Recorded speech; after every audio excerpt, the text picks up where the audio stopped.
Good morning everyone. এখন যাচ্ছি Tweety আর আমি স্কুলে, মানে আমি স্কুলে যাবো না, টুইটিকে বাসে তোলাতে যাবো।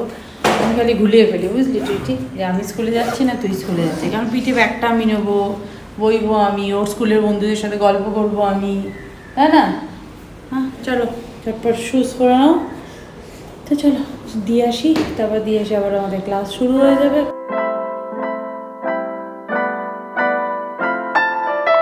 টুইটি স্কুলে গিয়ে এক্সামের মানে জিওগ্রাফি এক্সাম কপি হারিয়ে এসছে। এবার আমি তাই বলছি কপি আর তাহলে এসএসটি ইংলিশে। এবার আমি বলছি নাম্বারটা কম পেয়েছিস বলে হারিয়ে এসছিস। বলছি না নাও, কাল রাতে আমি একটা স্বপ্ন পেয়েছিলাম, সেই স্বপ্নটা দেখাচ্ছিল যে আমার কাবারে খাতাটা রয়েছে, খাতা নিয়ে স্বপ্ন দেখতে শুরু করে দিয়েছে। প্রান্তিক এত বকেছে যে খাতা কি করে হারিয়ে ফেলিস তুই, শুধু খাতা এটা ওটা সেটা যা পারবে সব হারিয়ে ফেলে, ইরেজার হারিয়ে ফেলে। ওরা একটা ইউএসএ থেকে ইউএসএ না কানাডা একটা সুন্দর ইরেজার শার্পনার একসাথে লাগানো একটা জিনিস এরকম সেট মতো কিনেছিল, ওর এক বন্ধুর খুব পছন্দ হয়েছিল, ওর ব্যাগ থেকে নিয়েছে, ওর পেন্সিল বক্স থেকে। যাই হোক তোমার ক্লাসে পড়ে মানেই বলে ওই জন্য টুটি বলছে একদম ও আমার বন্ধু নয়, আমার জিনিস নিয়ে দিচ্ছে। আমি বলছি বাচ্চার পছন্দ হয়েছে দিয়েছে, সে বলবে দিয়ে দিতে। আবার পরের দিন অন্য আর একটা বন্ধু বলেছে ওই দেখ তোর জিনিস ইউজ করছে বলে সেটা পেয়েছে, তাও 3-4 দিন পরে, বল 3-4 অনেক দিন পরে, প্রায় 1 সপ্তাহ পরে গিয়ে পড়েছে। আর বাচ্চাটা এত চালাক, জিনিসটা না নিয়ে বাড়ি যায়নি, ও স্কুলে ডেস্কেই রেখে দিয়েছে, বাড়ি গেলে প্যারেন্টসরা দেখলে বকবে না। বাবা স্কুলের বাসে তোলা মানে যুদ্ধ। আজকে মেসেজ এসছে অনেক আগে, কিন্তু বাসটা ঠিক টাইমে এসেছে। তারপর একটা ওই টুইটির ক্লাসে পড়ে একটা ছেলে আর কি, ও আসতে দেরি করেছে, ওই জন্য বাসটাকে আমি বলে দাঁড় করালাম। কিছুক্ষণ বাসটা দাঁড়িয়ে ছিল, তারপর বাচ্চাটা এলো, বাসগুলো দাঁড়ায়, পেরেন্টস না এলে যখন ড্রপ করার টাইম হয় না, পেরেন্টস না এলো তখন দাঁড়ায় কিছুক্ষণ, যে পেরেন্টস এলে তারপর বাচ্চাদের, এটা একটা ভালো। কিন্তু ওই দাঁড়াতে এলে না আবার দেরিও হয়ে যায়, এই জন্যই প্রবলেম হয়ে যায়। তাহলে আমার ক্লাস আছে, ক্লাস করবো, আর দেরিও হয়ে যাচ্ছে আমার। আবার আর কথা বলছিলাম তো, বাসটাও একটু দেরি করেছে, সেই জন্য আরও দেরি হয়ে গেছে। পনির ভেজি স্যান্ডউইচ উইথ কফি। তোমার খাওয়াও হয়ে গেল? হ্যাঁ, আমি সব কিছুতে লেট চলছি। ব্রেকফাস্ট করে নিলাম, ভাবলাম প্রান্তিকে অফিস যাবে, সেই জন্য তাড়াতাড়ি করে রান্নাবান্না করতে হবে, সেই জন্য আমি সেই প্রস্তুতিই নিচ্ছিলাম। বাট প্রান্তিক একটা দরকারি কাজ পড়ে গেল, ও এখন গেল ওই বাজারের দিকে আর কি, একটা কাজ আছে সেখানে গেল। তো যাই হোক, ও আসুক, তারপর স্নান টান করে খেয়ে দিয়ে বেরোবে। আমার বেসিক্যালি আজকে বিশেষ রান্নাবান্না করারও নেই, কালকে আমি পাবদা মাছ রান্না করেছিলাম সেটা রয়েছে, আর মুগের ডাল রান্না করেছিলাম সেটাও রয়েছে, একটু বেশি করে। অ্যাকচুয়ালি ডাল রান্না করলে না ওই 3 জনের এইটুকু ডাল কুকারে সেদ্ধই হবে না 3 লিটারের কুকারে। আমি ভাবছি একটা 1 লিটারের ছোট্ট কুকার কিনবো। আমার একটা ছিল অ্যালুমিনিয়ামের, বাট আমি তো অ্যালুমিনিয়াম ইউজ করি না, ওটা পড়েই আছে। তো আমি ভাবলাম একটা স্টেনলেস স্টিলেরই একটা ছোট্ট কুকার আমি অর্ডার করব 1 লিটারে, কারণ খুব দরকার হয় অল্প কিছু মানে সেদ্ধ করবার জন্য। ওই 3 লিটারের কুকার বের করতে ভীষণ বিরক্ত লাগে আমার। তো আর ওইটা যদি সিঙ্কে না পাই, সিঙ্কে আর অন্য কিছু রাখার জায়গা হয় না, সিঙ্কটাও তো খুব ছোট, আর ডাবল সিঙ্কে কাজ করে করে অভ্যেস, তো সিঙ্গেল সিঙ্কে খুব প্রবলেম হয় আমার। আর যেখানে নতুন ফ্ল্যাটে যাব সেখানেও আমার সিঙ্গেল সিঙ্কই থাকবে, কারণ ডবল সিঙ্ক লাগালে কাউন্টারটা একদম অনেকটা জায়গা নষ্ট হয়ে যাবে। যাই হোক, তো আজকে ওই ডাল মাছের ঝোল আছে, যখন একটু চাল কুমড়ো রান্না করবো। প্রান্তিককে বললাম চাল কুমড়োটা একটু মাঝখান দিয়ে কেটে দিয়ে যাও, তো কেটে দিয়ে গেছে, আমি জাস্ট ফটাফট করবো, কারণ টুইটি চাল কুমড়ো খেতে খুব ভালোবাসে। আর জানি না, প্রান্তিক বলছে এখানে খুব ভালো চাল কুমড়ো সবসময় দেখি না, আর এই চাল কুমড়োটা পেয়েছে বেশ ভালো, আর আমার তো দেখে মনে হয় বেশ কচিও আছে, রান্না করে আশা করি ভালো হবে।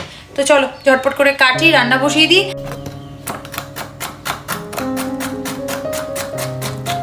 পরশুদিন আমি দই পেতে গেলাম, ওয়েদারের জন্য হতে পারে দইটা ভালো করে বসেনি, সেই জন্য কালকে কি করে দই বসাবো বুঝতেই পারছিলাম না, কারণ দইটা কিনে আনতে হবে, তারপর তার কালকে একদম সময় ছিল না। দেখো দুটো এই যে শুকনো লঙ্কা, বোটা সমেত শুকনো লঙ্কা দিয়ে আমি দই বসিয়েছিলাম, বেশ ভালো দই হয়েছে। এখন সেই দইটা দিয়ে আমি আবার একটু কালকের জন্য দই পেতে দেবো, বেশ সুন্দর দই হয়ে গেছে। দেখো আমি একটা ভিডিওতেই দেখেছিলাম শুকনো লঙ্কা দিয়েও দই পাতা যায়, বাট আমি কোনো দিনই ট্রাই করিনি, কিন্তু কালকে বাধ্য হয়ে আমি ভাবলাম যে না, বসাতে তো হবেই, কারণ দই ছাড়া না ঠিক খেতে আমার ভালো লাগে না। আর এমনি দুধ আমি খেতে পারি না, আমার কেমন গন্ধ লাগে।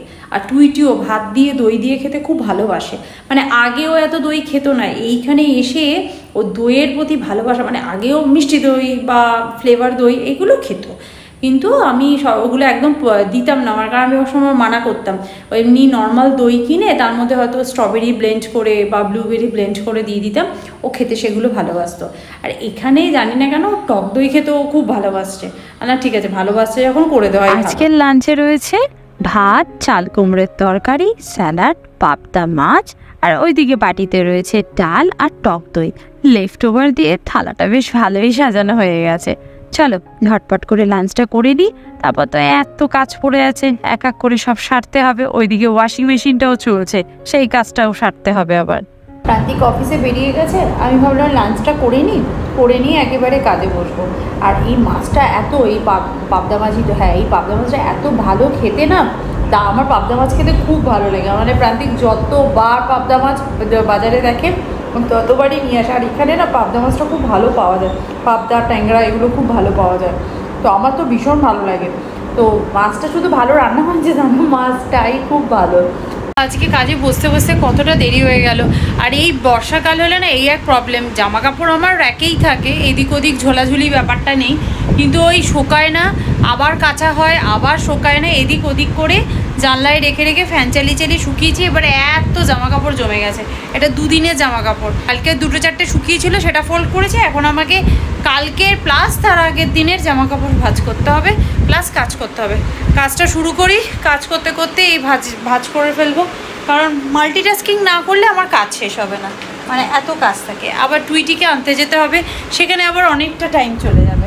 গুড ইভিনিং এভরিওয়ান, এখন আমি কাজ করছি আর এখানে সমস্ত জামা কাপড় আমার ফোল্ড করা হয়ে গেছে। এবার সেই জিনিসগুলোকে যথারীতি অর্গানাইজ করে রাখবো, আর সময় আছে এখন পরে। আর গরম গরম 1 কাপ চা নিয়ে বসে পড়েছি। অ্যাকচুয়ালি কি বলো তো, আজকে আমার চাটা একাই খেতে হচ্ছে, কারণ প্রান্তিক অফিস থেকে এখনও ফেরেনি, ওর ফিরতে আজকে দেরি হবে, ও বলেই দিয়েছে, মানে চা টাইমে অন্তত ফিরছে না, কারণ ও তো এসে আবার অফিসের কল জয়েন করে, সো সেই জন্য ও একটু বিকেলবেলার দিকে ফিরে আসে, তারপর আবার অফিসের কাজে বসে যায়, মানে কল নিতে নিতেই ও আসে বলা যায়। কারণ এই কলটা বিকেলবেলা যেটা জয়েন করে সেটা রাত্রি 9:30 অবধি চলে। এবার 9:30 অবধি যদি ও কলে অফিসে থাকে, তারপর আস্তে আস্তে অনেকটা রাত হয়ে যায়, তো সেই জন্যই আর কি। আবার নাহলে অফিসের গাড়িকে বলো বলো অনেক ঝামেলা, সেই জন্য বাড়ি থেকেই করে। ইভেন তারপরেও তো অনেক কাজ থাকে, অফিসে বসে থাকলে সেই কাজটা হয় না, বাড়ি আসার একটা তাড়া থাকে, আর বাড়ি চলে এলে 11টা অবধিও কাজটা করতে পারে, এই আর কি। তো যাই হোক, সেই জন্য আমি একা একা চা খাচ্ছি আজকে। টুইটি ম্যাডাম আসবে, টুইটি পড়তে বসবে, টুইটি স্কুল থেকে এসে একটু টিভি দেখে নিল, তারপর আমার সাথে বসে এখানে অনেক গল্প গুজবও করা হয়ে গেল। এখন আমি বললাম বই খাতা গোছাও, গুছিয়ে এবার পড়তে বসো। তো যাই হোক, ও পড়তে বসুক, আমি আমার কাজটা কমপ্লিট করি, তার সাথে খাবো গরম গরম চা, আর প্রান্তিকের জন্য একটু ওয়েট করি, দেখি কখন আসে। টুইটি ওখানে পড়ছে, এই জন্য আমি বেশি জোরে জোরে কথা বলছি না। এই রাতের কিছু কাজ এগিয়ে যাচ্ছি, যেমন অ্যালমন্ড সোক করে রেখেছি, অ্যালমন্ড অ্যান্ড খেজুর, আর কালকে একটু চানা বানাবো, সেই জন্য সেটাকেও সোক করে রেখে দিলাম। আর আমি না চানা যখন সোক করি ওর মধ্যে একটুখানি বেকিং পাউডার আর একটুখানি সল্ট দিয়ে দিই, অবশ্যই সেটা রান্নার আগে আমি সেই জলটাকে ফেলে দিয়ে আমি সেদ্ধ করতে বসাই।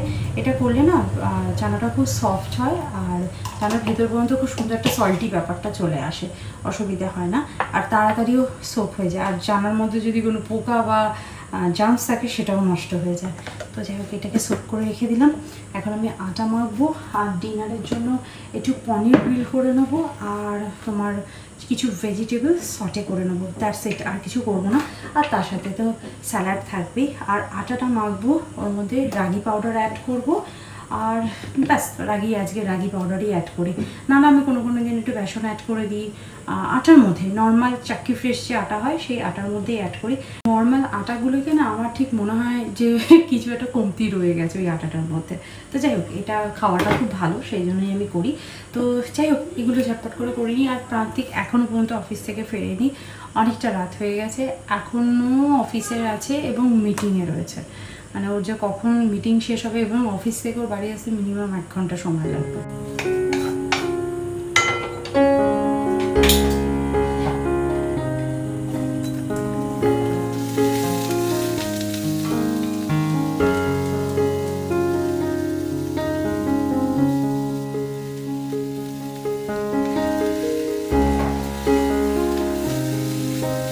আজকে ডিনারে রয়েছে রুটি, পনির গ্রিল করা, কিছু ভেজি আমি গ্রিল করে দিয়েছি, আর এখানে রয়েছে স্যালাড। এই হচ্ছে আজকে আমাদের ডিনার। খাবার দাবার তো রেডি করে নিয়েছি, কিন্তু প্রান্তিক এখনও আসেনি, সেই জন্য আমি একটু পরেই খাবো। আমি ততক্ষণ একটু ভিডিওটা এডিট করে নিই আর কিচেনটাকে ক্লিন করে নিই, কারণ যতবার কিচেনে রান্না করি না কেন ততবার কিচেনে কাউন্টার টপটা নোংরা হয়, আর আমার নোংরা কাউন্টার টপ দেখতে একদম ভালো লাগে না। আর আটার গুঁড়ো পড়ে থাকলে তো আরশোলাদের পিকনিক হবে পুরো। তুই খেয়ে নে, বুঝেছিস? তুই খেয়ে নে। ভালো লাগছে? ভালো হয়েছে? ভালো হয়েছে দেখতে ভালো হয়েছে, খেতে ভালো হয়নি। কোনটা? ওটা স্যালাড দিয়েছি, ওটা তো খেতেই হবে, ওটা না খেলে বিনজেও তো জিনিসগুলো একটু ভালো লাগে, কিন্তু না খেলে স্ট্রং হবে কি করে? এমনি স্ট্রং। ও বাবা, এমনি স্ট্রং। চলো আজকে ভিডিওটা তাহলে এখানেই এন্ড করছি, দেখা করছি নেক্সট ব্লগে। ততক্ষণের জন্য তোমরা খুব ভালো থেকো, সুস্থ থেকো, আর ভালো হয়েছে এখন দেখাচ্ছে thumbs up. Bye bye, see you in next video. By.